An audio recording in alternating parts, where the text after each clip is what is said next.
Jour 2 de l'excursion Salcante au Machu Picchu. Je me réveille complètement congelé. Bonne nouvelle, c'est que je me réveille. Ça sous-entend que j'ai réussi à dormir un peu. Nous sommes au pied du Salcante lui-même. Il s'agissait qu'on se mette en marche et que le soleil pogne à travers les montagnes pour que je me réchauffe.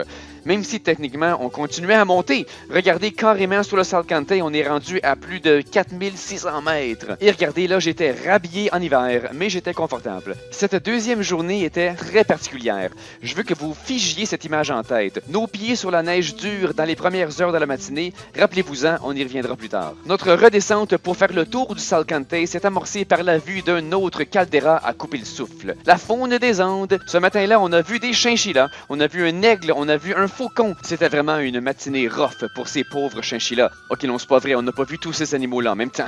Une heure plus tard, et déjà les neiges étaient un souvenir. Encore des roches colorées de minerais, et vous voyez notre altitude redescend. Et les montagnes se couvrent de plus en plus de végétation, le sommet nageant dans le brouillard. Notre guide nous avertit de mettre du chasse-moustique. On approche de la jungle. Durant ce segment de la randonnée, le guide nous invitait à avancer à notre propre rythme. Donc, je me retrouvais souvent seul sur le chemin, seul avec mes pensées et le paysage, en tête de file. Oui, en tête de file pour vrai. Quelques moments avant notre pause dîner, j'ai fait une découverte assez déstabilisante. Ce cheval blanc, comme ça, tout seul, sur une petite butte sur le côté du chemin. Je lui ai donné un cœur de pomme et j'ai continué. Plus tard, j'ai demandé aux autres et oui, ils affirmaient avoir vu ce cheval aussi. C'était pas moi qui perdais la boule, mais on n'a jamais eu d'explication. Voici le lieu de notre pause dîner, moins de 3300 mètres. Après le dîner, c'était la vraie jungle, comme dans Tintin. Sauf que Hergé a pas compris que la jungle est à flanc de montagne. La jungle et la montagne ne sont pas mutuellement exclusives. La jungle est pas plane comme ça. Mais c'est ici que je veux que vous vous souveniez de ma matinée.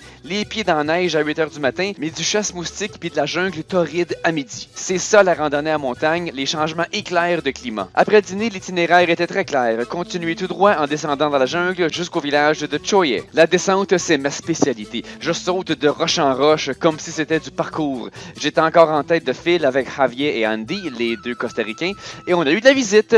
Une chienne s'est mise à nous suivre, venue de nulle part. Elle est restée avec nous tout le long. À mesure qu'on avançait, je trouvais les paysages comme celui-ci fascinants, parce qu'on pouvait vraiment voir notre sentier loin devant nous. Et finalement, il y avait des signes de civilisation, aussi modestes soient-ils. J'ai pu vivre en personne la bonne vieille blague « Pourquoi le poulet a-t-il traversé la rue? » J'étais ici arrivé à notre lieu de campement. Choye était à 2800 mètres d'altitude. On était rendu plus bas que la ville de Cusco. Contrairement au pied du Salcante la nuit précédente, cette fois-ci, il y avait beaucoup d'autres voyageurs. Au moins 2 ou 3 autres groupes qui allaient camper ici.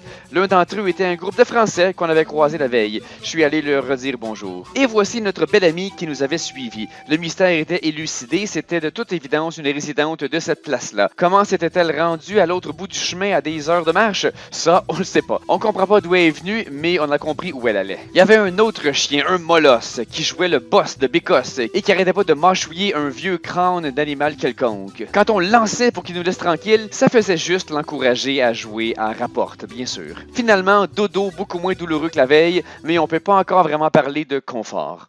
Merci de votre écoute. J'apprécie énormément vos commentaires, vos abonnements, vos likes, mais de loin, la méthode la plus efficace pour m'encourager est de devenir supporter sur Patreon. Vous m'aiderez alors à travailler sur ces capsules à temps plein et ainsi les produire dans des délais bien plus brefs.